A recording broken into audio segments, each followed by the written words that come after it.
I'm really interested in the title of your lecture. You mentioned God's people, and that kind of somehow has a relationship with immigration. So, can you just expound on that a little bit? And I'm assuming that comes from the Old Testament, but Yeah, well, I think it's an Old and a New Testament. yes, and It's much more pronounced in the Old Testament for sure. mm-hmm, You actually have a guy, you have a scholar on your faculty now, Danny Carroll, mm-hmm, uh, yeah, who's written who's written quite a bit on this topic of Old Testament and immigration.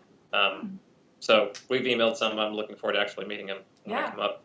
for sure. So I think that one of the things that Carroll points out is that throughout the scriptures you find reference to migration, that the people of God are a migratory people, whether you're talking about exodus or exile or what have you. But I think that this extends even into the New Testament, that as Christians we say that God is present and known in the person of Jesus, then I think that becomes instructive for thinking about whether or not migration disappears in the New Testament or whether it just kind of resurfaces in a different way. Mm-hmm. Um, so if you look at Jesus then and to the early church, you're looking at a people that continue to be migratory. I mean, Jesus has no place to, I mean, as the Gospels say, he has no place to lay his head. Mm-hmm. He has no home base. In fact, he's kicked out of his hometown.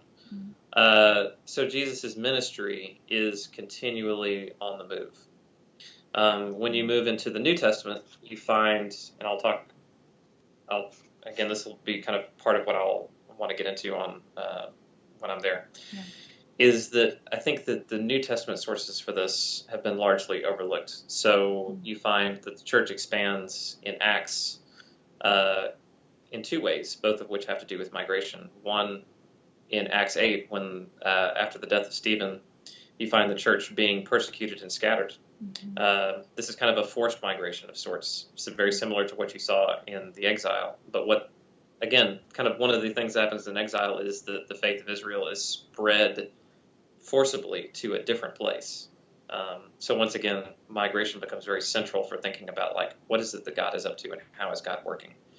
And a similar thing I think you find in Acts 8. We don't normally think of Acts 8 as migration, but I think that's exactly what it is. The scattered out of Jerusalem, and consequently the faith goes with them. Mm-hmm. But also, I think you see that even before that in Acts 2 with Pentecost. One of the things that we kind of glance over is that in Jerusalem, when Pentecost comes, there are people in Jerusalem who are speaking languages that are not native to Jerusalem. So you have Scythians and Persians and Parthians and all the rest. And so these are people that are most likely there to celebrate. They're there in Jerusalem to celebrate.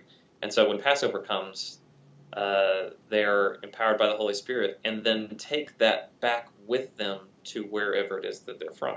Mm-hmm. So before we get to Paul as the paradigmatic missionary, long before that, you have the spread of the faith to all corners of the world through migration. Mm-hmm. That all throughout Acts, migration is simply the way that God works. So I think there's other places that seems to show up in the New Testament, but yeah. So I think that what I mean by God's people is that this is quite simply part of the identity of what it is to be God's people, Mm-hmm. is to be in motion and to be welcoming. And so in the Old Testament, that takes the form of not only being in motion, but being welcoming of those who are likewise in motion. Yeah. In the